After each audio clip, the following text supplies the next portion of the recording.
امام ترمذی نے روایت فرمایا ہے، اور یہ حدیث حضرت ابی بن کعب رضی اللہ تعالیٰ عنہ وہ بیان کرتے ہیں، کہتے ہیں اور آپ کی عادت تھی، یعنی تسبیحات پڑھنا، ذکر و اذکار کرنا، کہ وہ حضور علیہ السلام کی بارگاہ اقدس میں یہ عرض کرنے لگے۔ وہ صحابی حضرت ابی بن کعب وہ کہتے ہیں ایک روز آقا کی بارگاہ میں عرض کرتے ہیں، قالا قلت یا رسول اللہ صلی اللہ علیہ وسلم انی اکثر الصلاۃ علیک فکم اجعل لک من صلاتی،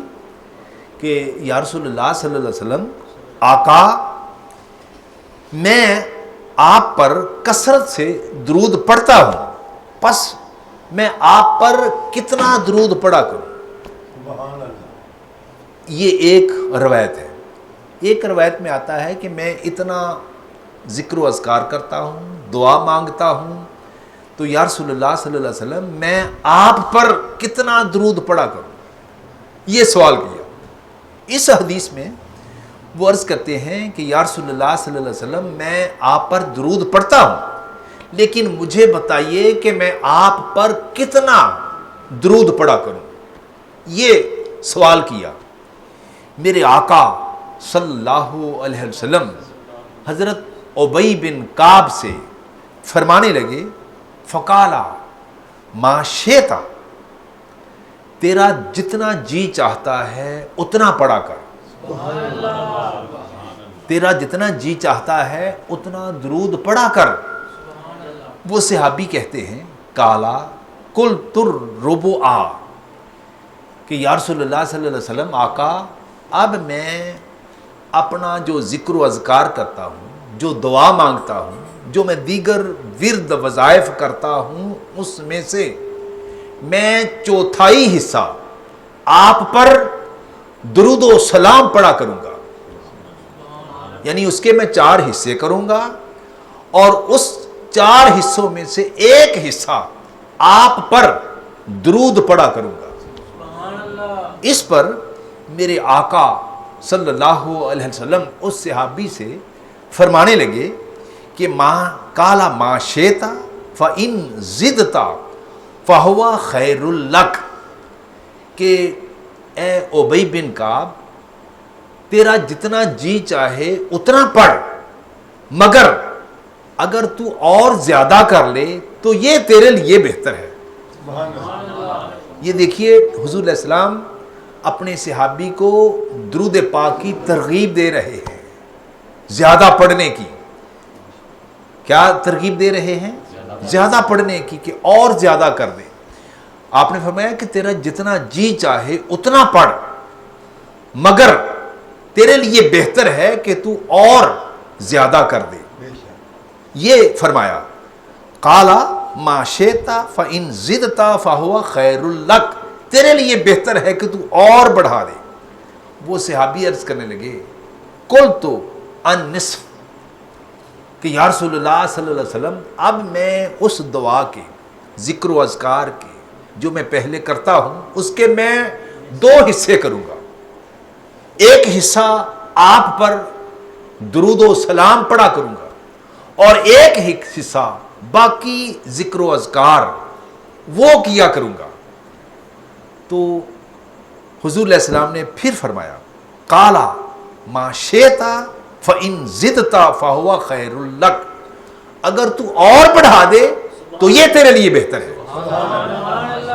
وہ صحابی کہتے ہیں، قالا قلت فالثلثین، کہ اب میں 2/3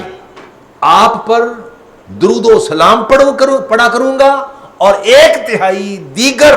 ورد وظائف کیا کروں گا۔ تو پھر حضور علیہ السلام نے فرمایا، قالا ما شئت فإن زدت فہو خیر لک، کہ اے ابی بن کعب تیرا جتنا جی چاہے اتنا پڑھ، مگر اس سے بھی زیادہ کر دے تو یہ تیرے لیے زیادہ بہتر ہے۔ دیکھیے کہ آگے اور اس کو بڑھانے کی ترغیب دی جا رہی ہے۔ وہ صحابی عرض کرنے لگے قلت اجعل لک صلاتی کلہا کہ یا رسول اللہ صلی اللہ علیہ وسلم اب میں کل وقت میں آپ پر درود ہی پڑھتا رہوں گا، اب میں سارا وقت آپ پر درود و سلام میں ہی گزاروں گا۔ اس پر میرے آقا صلی اللہ علیہ وسلم حضرت ابی بن کعب سے فرمانے لگے قالا اذن تکفا ہمک فیغفر لک ذنبک، کہ حضور علیہ السلام نے فرمایا کہ اگر تو ایسا کرے گا تو کیا ہوگا، تمہارے تمام، حضور علیہ السلام نے فرمایا پھر تو یہ درود ہی تمہارے تمام غموں کو دور کرنے کے لیے ہی کافی ہے، اور اسی کے باعث تمہارے سارے گناہ معاف کر دیے جائیں گے، گناہ بھی معاف ہو جائیں گے، تیرے غم بھی دور ہو جائیں گے، تیرے تمام کام بھی ہو جائیں گے۔ یعنی تو اگر ایسا کرے گا، اگر سارا وقت درود و سلام میں گزارے گا، تیری زندگی کا ایک لمحہ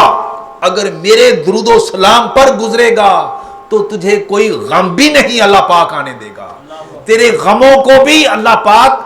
دور رکھے گا، غم بھی نہیں رہیں گے۔ لیکن تو مجھ پر درود و سلام کی کثرت کر، یعنی کل وقت تو کہہ رہا ہے کہ میں آقا آپ پر درود و سلام میں گزاروں گا، تو اس کا اجر یہ ہوگا کہ اللہ تیرے لیے کافی ہے، وہ تیرے غموں کو بھی دور کرے گا اور تیرے گناہوں کو بھی مٹاتا چلے جائے گا، یعنی گناہ بھی نہیں رہیں گے، گناہ بھی ختم ہوتے چلے جائیں گے۔ گناہ جب آقا کے ساتھ بندہ اٹیچ ہو جاتا ہے، جڑ جاتا ہے، صبح و شام اپنے آقا کا ذکر کرتا ہے، ان پر درود پڑھتا ہے، سلام پڑھتا ہے، اپنا شب و روز رات دن